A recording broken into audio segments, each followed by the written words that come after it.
चलो चलिए आइए इस वीडियो में हम जानते हैं वैक्सीनेशन प्रोसेस क्या है, वैक्सीनेशन और कैसे वैक्सीनेशन की जा रही है। देखिए एक वायरस है, आप लोग को तो पता ही होगा, SARS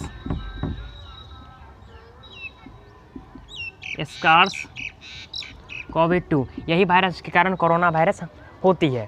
तो देखिए वैक्सीनेशन प्रोसेस में क्या है, पहले हम लोग वैक्सीन को जानते हैं कि वैक्सीन आखिर होता क्या है। देखिए वैक्सीन का सिंपल अर्थ होता है टीकाकरण।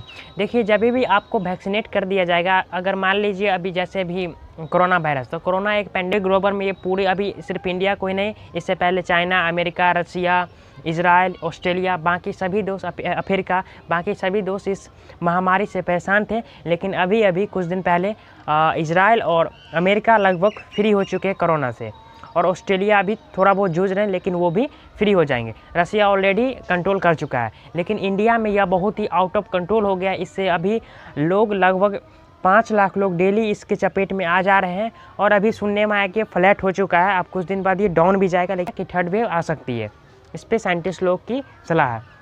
तो देखिए होता क्या है कि वैक्सीनेशन, पहले हम लोग जानते हैं कि वैक्सीनेशन होती क्या है। देखिए वैक्सीनेशन एक सिंपल प्रोसेस है कि जो भी अगर वायरस है, उस वायरस शरीर में एंट्री करे, तो अगर आप वैक्सीनेटेड है, तो वैक्सीनेटेड अगर आप हैं, तो आपको उस वायरस से लड़ने में आपकी शरीर को मदद मिलेगी, और क्या होगी कि आपको वायरस ज़्यादा कुछ नहीं बिगाड़ पाएगा। इसलिए वैक्सीनेशन किया जाता है। आज से लगभग 100 साल अगर हम लोग पहले जाते हैं, तो 1916 में एक वायरस ऐसे ही विश्व प्रसिद्ध था, स्पेनिश फ्लू, जिसको हम लोग बॉम्बे फ्लू के नाम से भी जानते हैं। उसमें क्या थी, उस समय भारत की टोटल आबादी 25 करोड़ थी, और लगभग 3 से 4 करोड़ लोग उस साफ हो गए थे, क्योंकि उसका वैक्सीन बनने में लगभग आप बोल सकते हैं कि लगभग 20 से 25 साल लगे, और उसके बाद जाके वो कंट्रोल हुआ। अभी दुनिया में एक ही वायरस आया था जो कि पूरा उसको सर्टिफिकेट हिसाब से उसको फ्री कर दिया, वो है स्मॉल पॉक्स। तो पहले जानते हैं हम लोग क्या होती है वैक्सीन। देखिए वैक्सीन में क्या होती है कि वैक्सीन जो बनाया जाता है वो रिसर्च करके बनाया जाता है। जैसे पैथोजन एक शब्द है जो कि वायरस, बैक्टीरिया के लिए इस्तेमाल किया जाता है, उसी में से एक एंटीजन निकाल लिया जाता है, जिससे वैक्सीन बनाई जाती है। और वो वैक्सीन करती क्या, तो हम लोग जानते हैं। वैक्सीन को अगर देखें तो पहले हम आपको बता दे रहे हैं कि how are vaccine develop, vaccine develop कैसे किया जाता है। तो देखिए वैक्सीन डेवलप एक लेबोरेटरी में किया जाता है, देखा जाता है कि वो वायरस किस प्रकार है, उससे क्या सूटेबल वैक्सीन बनेगी। जब वैक्सीन बन जाती है तो इसे 3 फेज़ में डेवलप किया जाता है। कैसे, पहले इसे जानवर पे टेस्ट ट्रायल किया जाता है, टेस्ट ट्रायल, उसके बाद लगभग 5-10 आदमी को लगाए जाते हैं। जब मान लीजिए, जैसे मैं यहाँ पे बताता हूँ, एक आदमी को वैक्सीन लग गया, एक आदमी मान लीजिए एक आदमी को वैक्सीन लगा, अगर इस पर वो वैक्सीन सूट खा गई, इसको कोई भी इन्फेक्ट नहीं हुआ, ये बीमार नहीं हुआ, तो उसके बाद क्या करती है, सेकेंड ट्रायल में ये 2 लोगों को वैक्सीन लगाई जाती है। उसके बाद थर्ड ट्रायल में लगभग 100 लोगों को वैक्सीन लगाई जाती है, और उसके बाद पूरी वैक्सीन को ग्लोबलाइजेशन में बांट दी जाती है, और सभी लोग वैक्सीन करते हैं। उसके बाद आती है हाउ डू वैक्सीन वर्क। अब मेन इंपॉर्टेंट बात है कि वैक्सीन वर्क कैसे करती है। देखिए कोरोना का जो वैक्सीन है वो भी 2 तरह के वैक्सीन बन चुके हैं इंडिया के पास मौजूदा में। एक है कोवैक्सीन एंड कोविशील्ड, ये मैं आपको बाद में बताऊंगा जब लास्ट में आऊँगा, तो ये वैक्सीन में से कौन से वैक्सीन बेटर है और किस तरह से बनाए गए। यहाँ पे मैं आपको बताता हूँ how do vaccine work, vaccine आखिर वर्क क्या करता है। तो वैक्सीन का सिर्फ एक काम है, वैक्सीन कोई दवा नहीं होती। जैसे आपको बुखार लगा, डेक्सोना खा लिए, या कुछ और भी मेडिसिन है, अगर वो खा लिए तो आपको बुखार ठीक हो जाएगी, इसका कोई इलाज नहीं है। जैसे डेंगू का कोई दवाई नहीं, कोरोना का कोई दवाई नहीं निकला, ये सिर्फ वैक्सीन है। और वैक्सीन वर्क क्या करती है, जब भी आप वैक्सीन लेते हैं तो वैक्सीन में एंटीजन पाए जाते हैं, वही बैक्टीरिया का कुछ अंश उसमें मिला दिया जाता है, और दूसरे भी बैक्टीरिया का मिला के जो उससे एकदम कटाव है उसको रोक सके। और जब वो वैक्सीन हमारे अंदर जाती है तो एंटीजन क्या करती है, वो एंटीबॉडीज़ बनाने लगती है। और जब एंटीबॉडीज़ बन जाती है, जैसे कि आप फोटो में देख रहे होंगे, एंटीबॉडीज़ कुछ वाइट शेप में दिखते हैं, और जो पैथोजन होते हैं, पैथोजन भी लगभग गोल आकार में दिखते हैं, जो कि आपको फोटो में दिख रहा होगा। और जो कोरोना वायरस का शेप है, उसे अगर माइक्रोस्कोप में देखा गया तो बताया जाएगा उसमें स्पाइक निकले हुए हैं। आपको वो फोटो देख के लग रहा हो कि वैसे ही इसको बना दिया गया, लेकिन वैसा नहीं है। कोरोना वैसा ही दिखता है, किस में, माइक्रोस्कोप, इसलिए उसको वैसा शेप दिया गया स्पाइक। तो उसका जो स्पाइक होता है, जो बाहरी होता है, उसमें क्या करती है, जो हमारी जो एंटीबॉडीज बड़ी बनाने लगती है, वो एंटीबॉडीज जाकर उससे चिपक जाती है, जिससे क्या होता है कि वो उतना हार्मफुल शरीर को नहीं कर पाता है।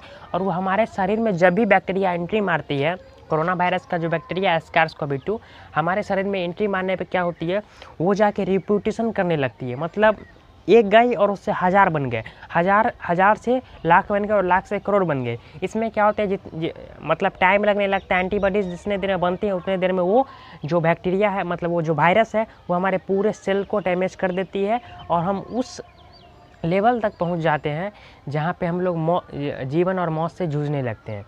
तो उसी ऐड करती है, सिर्फ ये हमारे इम्यून सिस्टम को मजबूत कर देती है। अभी एक वर्ड आपको सुनने को मिला होगा WHO के वेबसाइट पे, अगर आप WHO को फॉलो वगैरह करते हैं तो, हार्ड इम्यूनिटी। हार्ड इम्यूनिटी क्या होता है? देखिए, जो लोग भी वैक्सीन ले लेते हैं, अगर एक घर में 2 लोग वैक्सीन ले लिया, 3 लोग वैक्सीन ले लिए, तो उनका जो इम्यूनिटी होता है वो इम्यूनिटी हार्ड हो जाता है। बेसिकली हार्ड शब्द का मीन्स होता है क्या? एक ग्रुप। अगर आप गूगल करेंगे तो ग्रुप मिलेगा आपको, मतलब एक गैंग, आप बोल सकते हैं एक प्रकार का समूह। हार्ड इम्यूनिटी क्या होता है? अगर मान लीजिए एक 10 लड़के का समूह है, अगर उसमें से अगर एक वैक्सीनेशन कर लिया, 10 लड़के हैं, उसको भी कोरोना नहीं होगा, इसको कहते हैं हार्ड इम्यूनिटी। अभी आप ब्राज़ील में सुने होंगे कि ब्राज़ील में लगभग 70% लोगों को हार्ड इम्यूनिटी हो गया, क्योंकि जब कोरोना आया था तो सबसे पहले ब्राज़ील पे ढाबा बोला गया चाइना के बाद, और ब्राज़ील की लगभग 70% आबादी कोरोना से जूझ रही थी। लेकिन उसके बाद क्या हुआ, सरकार ने वहाँ पे कंट्रोल किया और लगभग 70% को कोरोना हो गया और वो लोग ठीक हो गए। इससे क्या हो गए, पूरी देश पर हार्ड इम्यूनिटी आ गई और जिससे देश अभी पूरा कोरोना फ्री हो चुका है। आप जानते हैं कि हाउ वैक्सीन आर स्टोर्ड। देखिए, वैक्सीन जो अभी इंडिया के पास मौजूदा वक्त में कोवैक्सीन है और कोविशील्ड है, इसे आप लगभग एक नॉर्मल फ्रीज के टेम्परेचर पे 2 डिग्री सेल्सियस से लेकर 8 डिग्री सेल्सियस तक आप इसे रख सकते हैं आराम से। और इसे कहीं ले जाना हो तो एक रेफ्रिजरेटर टाइप का बॉक्स आता है जिसमें आप इसे वैक्सीन को रख के ले जा सकते हैं। एक वैक्सीन और है जो अमेरिका की, वो फ्रीजर, जिसे -70 डिग्री पे रखा जाता है। वो वैक्सीन अगर अभी तो इंडिया रिक्वेस्ट कर रही है, इंडिया आत्मनिर्भर बन रही थी, लेकिन अभी ये भीख मांग रही है सारे देश से। तो अभी क्या कर, वो वैक्सीन अगर अमेरिका अगर इंडिया को प्रोवाइड कराता है फ्रीजर, तो उसे -70 डिग्री सेल्सियस पे रखना होगा, जो कि इंडिया में लगभग पॉसिबल ही नहीं है, इम्पॉसिबल है ये काम करना। क्योंकि मान लीजिए अगर एक टैंक में वो आती भी है जिसका -70 डिग्री सेल्सियस होता है टेम्परेचर, तो उसे जो जितने भी कोविड सेंटर है वहाँ तक उसे प्रोवाइड कराने में, वहाँ तक ले जाने में हमको नहीं लगता कि -70 डिग्री सेल्सियस का इसके पास कोई बॉक्स होगा, जिससे फ्रीजर तो मान लीजिए फ्रीजर इम्पॉसिबल है।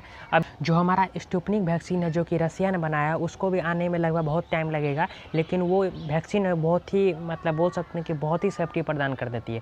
वो वैक्सीन अगर आप ले लेते हैं 2 डोज, तो आपको 91% आपको सुरक्षा दे देती है कोरोना वायरस से। अब हम लोग चलते हैं मेन टॉपिक पे कि कोवैक्सीन वर्सेस कोविशील्ड। अभी बहुत लोगों के मन में चल रहा है कि कोवैक्सीन बढ़िया है, कोविशील्ड है, तो मैं आपको बता देता हूँ दोनों वैक्सीन बढ़िया है। दोनों का काम एक ही है कि आपको कोरोना से बचाना है, दोनों का टीकाकरण ही है। और अगर आप इससे दोनों से वैक्सीन कराते हैं, लेकिन एक बात है कि कोवैक्सीन आपको 85% सुरक्षा दे देगी, वहीं आप कोविशील्ड लेते हो तो 90% सुरक्षा देगी।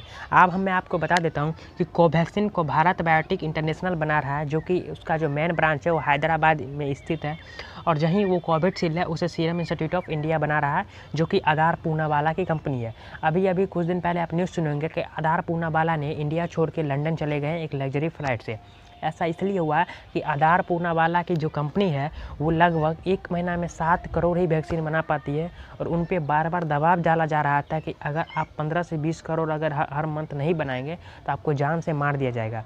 यहाँ तक कि वो सिक्योरिटी भी माने सरकार से, लेकिन सिक्योरिटी सरकार उन्हें नहीं दी, इस कारण से, डर के कारण से। और यहाँ तक कि अभी एक न्यूज़ आई थी, जब उनसे लंदन टाइम्स ने पूछा कि कोरोना जो इंडिया में इतना ऊंचे स्तर पे पहुंच गया, इसका मेन रीज़न क्या है, तो बोले कि अगर मैं इस पर कुछ बोलूँगा तो मेरा सर भी मतलब धड़ से अलग कर दिया जाएगा, मतलब मेरे सर को काट के मार दिया जाएगा मुझे, इतना कुछ बोल दिए। जो कि हमारे अभी अगर बोलेंगे तो इंडिया के वो प्राणदाता हैं एक तरह से, उन्हीं की कंपनी सब कोविशील्ड बना रही है, जिस कारण से इतने लोग को वैक्सीनेशन हो पा रही है।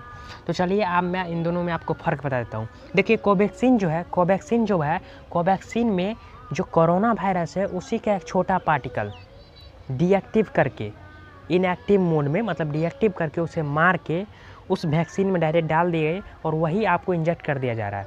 आप देखते हो कि आप दोनों वैक्सीन लें, आपको एक साइड इफ़ेक्ट कॉमन देखने को मिलेगी कि आपको ठंडापन महसूस होने लगेगा, आपको ठंडी लगने लगेगी, या आपको फीवर आने लगेंगे, या आपको मसल्स में दर्द होने लगेंगे, या आपको खांसी सर्दी होने लगेंगे।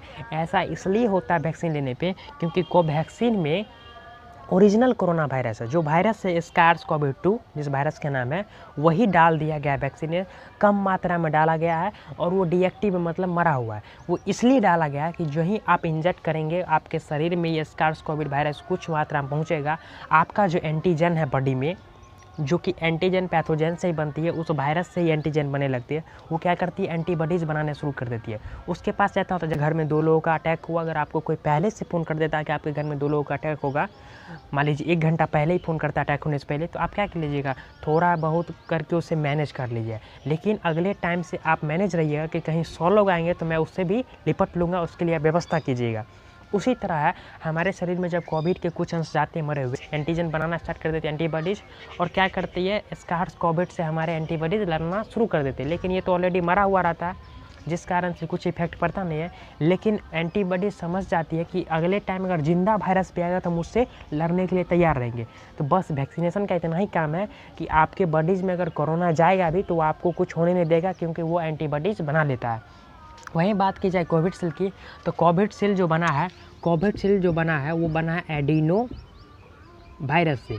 अब एडिनो वायरस क्या है, अगर आप WHO के वेबसाइट पे जाएंगे तो वहाँ पे बताया गया कि एडिनो वायरस चिंपांजी में पाए जाते हैं। चिंपांजी जब छींकते हैं तो चिंपांजी के जो छींक में एडिनो वायरस पाया जाता है, उसी वायरस की मदद से कोविशील्ड बनाया गया है।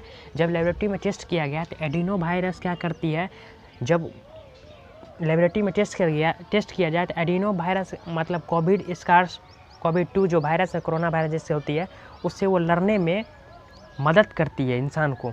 इसलिए एडिनो वायरस को कोविशील्ड में डाल दिया गया है, और आप जब भी वो लेंगे तो आपके अंदर एडिनो वायरस मौजूद रहेगा और एंटीबॉडीज़ भी वो बनाना स्टार्ट कर देती है। ये भी बॉडी में जाती है तो इसको भी मारती है। हमारे एंटीबॉडीज़ जो है एंटीजन बना के इसको भी मारती है, लेकिन हमारे एंटीबॉडीज़ ज़्यादा मात्रा में बनने लगते हैं और इससे वो सीख लेके और मजबूत हो जाते हैं, जिससे क्या करती है SARS-CoV-2 से भी लड़ती है। तो अब मैं आपको बता देता हूँ कि अभी DRDO के द्वारा बनाई गई एक पाउडर 2-डॉक्सी डी ग्लूकोज को DG drug control governor of India ने मान्यता दे दिया गया है कि आप उसे यूज़ कर सकते हैं, उसे मंजूरी मिल गई है। तो इससे क्या होगा कि ये पाउडर है, ये पाउडर सिंपली पाउडर है कि जब इसे आप पानी में घोल के पी सकते हैं तो क्या करेगी, इम्यूनिटी को मजबूत करेगी। देखिए सबका जो खेल है वो इम्यूनिटी है, जिसके पास इम्यूनिटी मजबूत है उसे कोविड-19 कभी नहीं होगी। चलिए आप केसेस देखते हैं। देखिए अगर हम कोविड से बचने का एक ही उपाय है कि पूरे इंडिया को वैक्सीन लगाना। इजराइल 1 महीना पहले कोविड इसलिए हो गया कि उसने टोटल पूरे आबादी को मतलब 2 डोज वैक्सीन की लगा दी है, जिससे वो खुला अनाउंस कर दिया है कि आप लोग विदाउट मास्क ही घूमिए। तो अभी हम अगर वैक्सीनेशन प्रोसेस पे अगर देखते हैं तो हमारे देश की टोटल आबादी है 138 करोड़ पॉपुलेशन है, जिसमें से 18 से 44 वाले 32 करोड़ है। 32 करोड़ को 2 डोज वैक्सीन देने के लिए हमको 124 करोड़ वैक्सीन की आवश्यकता पड़ेगी, ज़रूरी है। 45 प्लस 44 करोड़ है, जिसमें से 16 करोड़ ले चुके हैं। अगर बाकी जितने हैं, बाकी को 2 डोज लगाने के लिए 70 करोड़ वैक्सीन की आवश्यकता है, और 18 से कम वाले 32 करोड़। तो 18 से कम वाले के लिए वैक्सीन अभी बनी नहीं है, तो इससे आप हटा दीजिए तो टोटल 106 करोड़ होती है। और अगर इसमें अगर 32 करोड़ ऐड करेंगे तो 138 करोड़, तो 18 को हटा दीजिए टोटल हुआ 106 करोड़।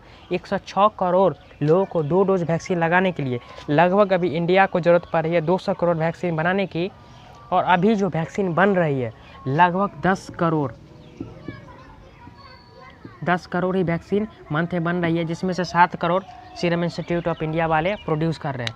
अभी जो रिक्वायर्ड रेट है वैक्सीनेशन की, वो रिक्वायर्ड रेट है 55 लाख लोगों को वैक्सीन एक दिन में लगे, तब जाके ये 1 साल में 200 करोड़ मतलब 106 करोड़ लोगों को वैक्सीन लग जाएगी। लेकिन अभी जो प्रेजेंट में चल रही है वो चल रही है 20 से 25 लाख लोगों को ही वैक्सीन एक दिन में लग पा रही है। तो आप यहाँ पे देख सकते हैं कि यहाँ पे 2 गुना फ़र्क है। तो जो 1 साल में वैक्सीन होने में लगभग 2 साल लग जाएगी पूरे इंडिया को वैक्सीनेशन कंप्लीट करने में। तो यहाँ पे पूरा गवर्नमेंट फेल हो चुकी है, और कोरोना से जितने भी केसेस हो रहे हैं वो सारे केसेस मतलब जो इतने केसेस बढ़ रहे हैं वो सिर्फ गवर्नमेंट की कमी से हो रही है। अभी गवर्नमेंट के पास वैक्सीन नहीं है, लेकिन वहीं आप इससे कुछ मंथ पहले जाए तो नवंबर दिसंबर में इंडिया ने वैक्सीन को बांटा। इंडिया को एक बार कोरोना सचेत आके कर दिया कि मैं दोबारा फिर आऊँगा, लेकिन ये ऐश कर रहा था। अगर उस टाइम से अगर वैक्सीनेशन प्रोसेस ये स्टार्ट कर देता तो गवर्नमेंट यहाँ पे फेल हो चुकी है। गवर्नमेंट अभी क्या करिए, जो नरेंद्र मोदी 20,000 करोड़ का 20,000 करोड़ का सेंट्रल विस्टा करके एक प्रोजेक्ट है, जो कि इंडिया गेट के ठीक सामने बना रहा है, अपने लिए घर बना रहा हो। उसके लिए ऑलरेडी घर है, पीएम हाउस ऑलरेडी वहाँ पे मौजूद है, तब भी पीएम हाउस को तोड़ फाड़ के एक अच्छा बना रहा है, एक नया मतलब क्या करें, एक नया सांसद बना रहा है। तो पगला को बताइए कि पगला अभी 20,000 करोड़ जो रुपया खर्च कर रहा है अभी अपने घर बनाने के लिए, साला वो सेंट्रल विस्टा प्रोजेक्ट पे, वो पैसा अगर कोविड पे खर्च करता, अभी वैक्सीनेशन के लिए पैसा ले रहा है, प्राइवेट हॉस्पिटल वाले वैक्सीनेशन के लिए पैसा ले रहा है, वो वैक्सीनेशन प्रोसेस स्टार्ट नहीं कर सकता था। तो यहाँ पे गवर्नमेंट फेल हो गया। और जितने भी लोग अभी उल्टा सीधा, मतलब आपको मैं बता देता हूँ एक बात, जो रेमडेसिविर का दाम 3,000 है, उसके लिए यहाँ पे 60,000 रुपया लिया जा रहा है। जो मतलब ऑक्सीजन सिलेंडर का 10,000 दाम है, उसको 1,00,000 रुपये मान रहा है। यहाँ पे एम्बुलेंस वाले 2,000 रुपया जो किराया जहाँ का होता है, वहाँ के लिए किराया मांग रहे हैं 20,000 रुपया। ये उसकी वजह से नहीं हो रहा है, ये करप्शन इसलिए हो रही है कि गवर्नमेंट फेल है। अरे जो रेमडेसिविर बेच रहा है उतना महंगा में, उसको एक बार तोड़ दो, दूसरा बेचेगा ही नहीं, दूसरा बेचेगा ही नहीं। आप बोलते हो वो हरामी है, वो इतना पैसा लेके अभी मौका परस्ते उतारा, आप उसे तोड़िए ना। क्या पुलिस वाले को नहीं पता है कि कौन कितना बेच रहा है? उसे पीटो, शूट कर दो।